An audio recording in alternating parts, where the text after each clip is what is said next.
Many years ago, in a castle deep in the rugged mountains of Erie, in the country of Gwynedd, lived a brave and well-respected prince called Llewellyn. This prince loved to hunt, and his favourite hunting dog was his faithful and fearless hound called Gelert. Gelert was always found at the head of the pack. This prince had a beloved son, a waddling babe whose mother had died in childbirth. Llewellyn had loved his wife dearly. His only consolation had been his son.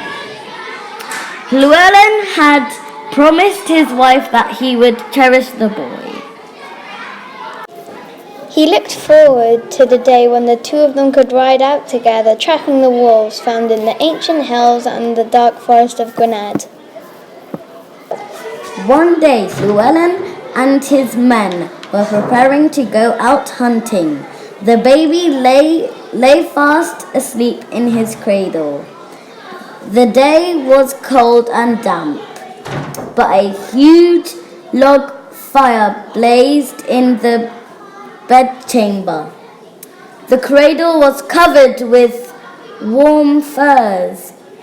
The baby was safe and snug. Llewellyn had decided to leave his loyal hound Gelert to protect the homestead. He gently stroked the dog's huge shaggy head. "Guard them well, Gelert," he said, "until I return." Gelert's tail thumped the ground slowly, and his eyes remained on his master's face. Llewellyn softly closed the door behind him.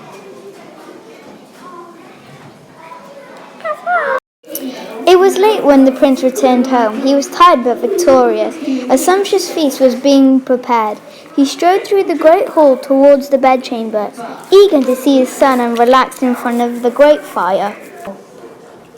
But as he entered the room, he beheld a terrible sight.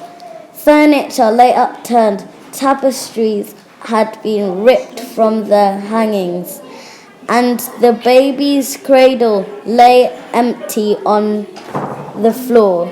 The luxurious furs were torn to shreds and smeared with blood. As Llewellyn stood rooted to the spot, he felt a soft, warm, velvety nose nuzzle the palm of his hand. He looked down to see Gelert. The dog looked exhausted, but wagging his tail weakly. His head and paws were stained with blood.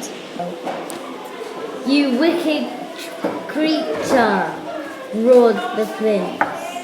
"This dog has killed my son." And without further ado, he drew his dagger and plunged it deep into Gelert's side. The dog slumped to the ground. Then he heard a soft whimpering from behind the upturned cradle.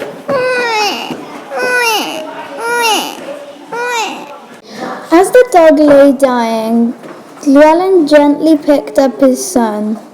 Too late, he turned to see the half-covered body of a huge wolf lying dead on the floor. Thanks to Gelert, the baby remained unharmed. Llewellyn knelt and gently stroked his faithful friend, and Gelert's tail thumped the ground slowly for the last time. Gelert's body was buried outside the castle walls, close to the river. The huge stone slab inscribed with Gelert's name still marks the grave, and the village nearby still carries the name Bed Gelert, Gelert's grave.